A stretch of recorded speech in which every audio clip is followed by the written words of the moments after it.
عبداللہ السلام علیکم YouTube channel English اور اردو کے ساتھ ہم ایک اور نئی ویڈیو لے کر آپ کی خدمت میں حاضر ہوئے ہیں۔ یہ ویڈیو ہمارے پیارے آقا صلی اللہ علیہ وآلہ وسلم کے پیدائش کے ابتدائی زمانے کی ہے، جب آپ بالکل چند دنوں کے تھے۔ شرفائے عرب میں دستور تھا کہ بچوں کو ماں کے پاس نہیں رکھتے تھے، بلکہ اکثر پرورش اور فصیح زبان سیکھنے کے لیے دوسری عورتوں کو دے دیتے۔ اس کے لیے عموماً قرب و جوار کے قبائلی دیہات کا چناؤ کیا جاتا۔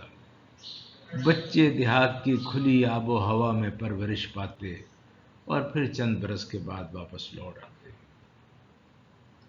یہ رواج اس وقت اس قدر مستحکم تھا کہ تھوڑے تھوڑے عرصے بعد دیہات کی عورتیں خود ہی تشریف لے آتی۔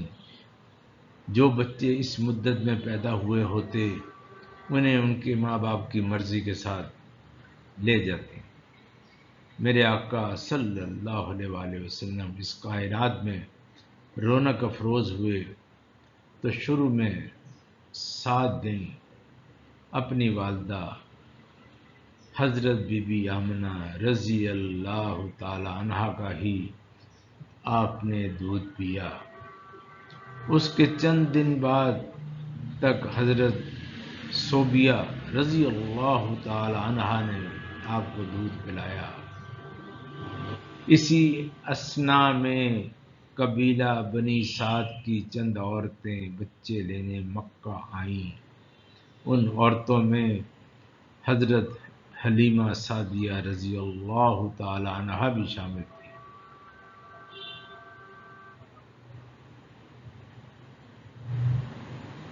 حضرت حلیمہ رضی اللہ تعالی عنہا اس ننھے بچے نبی پاک صلی اللہ علیہ وسلم کو لے کر اپنے گاؤں کی طرف چل پڑیں۔ ان دنوں عرب میں قحط کا عالم تھا۔ خشک سالی کی وجہ سے جانوروں کے تھنوں میں دودھ سوکھ گیا۔ خود عورتوں کو بھی دودھ بڑی مشکل سے اترتا تھا۔ ان کے بچے بھوک سے بلبلاتے تھے۔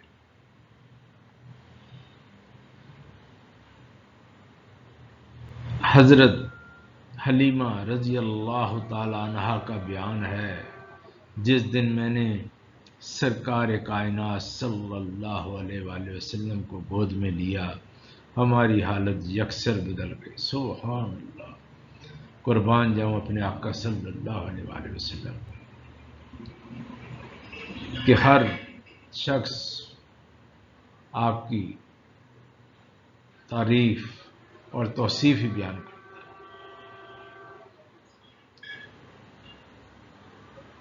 میری خشک چھاتیوں میں دودھ اتر آیا، حضرت حلیمہ سعدیہ فرماتی ہیں، اور اونٹنی کے تھن بھی دودھ سے بھر گئے۔ سبحان اللہ، سبحان اللہ۔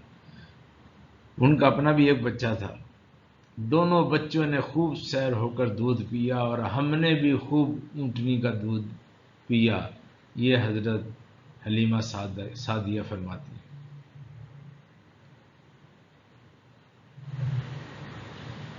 اس کو دیکھ کر قافلے کے دوسرے لوگ بھی کہنے لگے کہ یہ بچہ بہت برکت والا ہے۔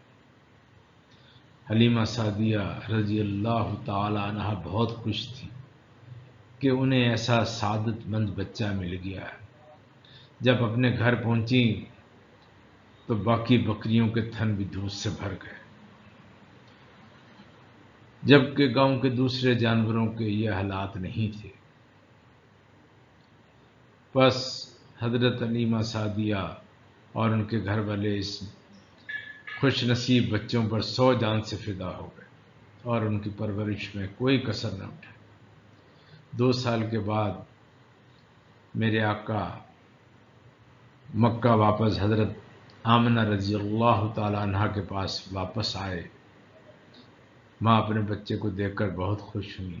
بیٹے کو بہت پیار کیا، بیٹے سے جدائی کو دل نہیں چاہتا تھا، لیکن مکے کی آب و ہوا اس وقت بہت خراب تھی، اس لیے بہتر یہی تھا کہ بچے کو حضرت حلیمہ سعدیہ رضی اللہ تعالی عنہا کے پاس ہی رہنے دیا جائے۔ آپ صلی اللہ علیہ وآلہ وسلم 5 برس تک حضرت حلیمہ سعدیہ کے پاس رہے۔ حضرت حلیمہ سعدیہ فرماتی ہیں کہ ایک رات میں نے اپنے کمرے سے عجیب و غریب حرکت ہوتے دیکھی۔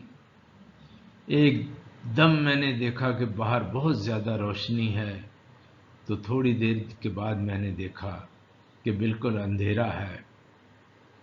ایسا بار بار ہو رہا تھا۔ میں ایک دم اپنے کمرے سے بھاگی، اس لیے کہ سرکار دو جہان صلی اللہ علیہ وآلہ وسلم باہر صحن میں اپنے پالنے میں، اپنے جھولے میں لیٹے ہوئے تھے۔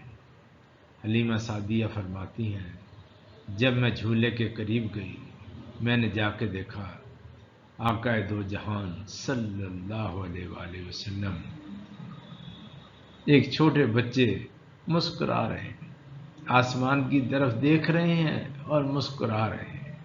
حلیمہ سعدیہ کہتی ہیں میری نظر بھی آسمان کی طرف گئی، جب میں نے آسمان کی طرف دیکھا تو میں دیکھ کر حیران رہ گئی، میں کیا دیکھ رہی ہوں؟ چاند میرے آقا نبی صلی اللہ علیہ وآلہ وسلم سے اٹکھلیاں کر رہا ہے، وہ آپ صلی اللہ علیہ وآلہ وسلم سے کھیل رہا ہے۔ ہمارے بچے کھلونے سے کھیلتے ہیں، میرے آقا صلی اللہ علیہ وآلہ وسلم اپنے پالنے میں چاند سے کھیل رہے ہیں۔ چاند کبھی بادلوں میں ہو جاتا ہے، کبھی بادلوں سے نکلتا ہے، میرے آقا مسکرا رہے ہیں، اور چاند لگاتار مسلسل یہی عمل کر رہا ہے، کبھی بادلوں میں ہو جاتا ہے، کبھی سامنے آتا ہے، کبھی اجالا ہو جاتا ہے، کبھی اندھیرا ہو جاتا ہے۔ تو ناظرین، آپ کو یہ ویڈیو پسند آئی ہوگی، ہماری ویڈیو اگر پسند آئی تو لائک کیجئے، سبسکرائب کیجئے، بیل کے بٹن کو دبائیے تاکہ ہماری اگلی آنے والی ویڈیوز آپ کو مل سکیں۔ وما علینا الا البلاغ۔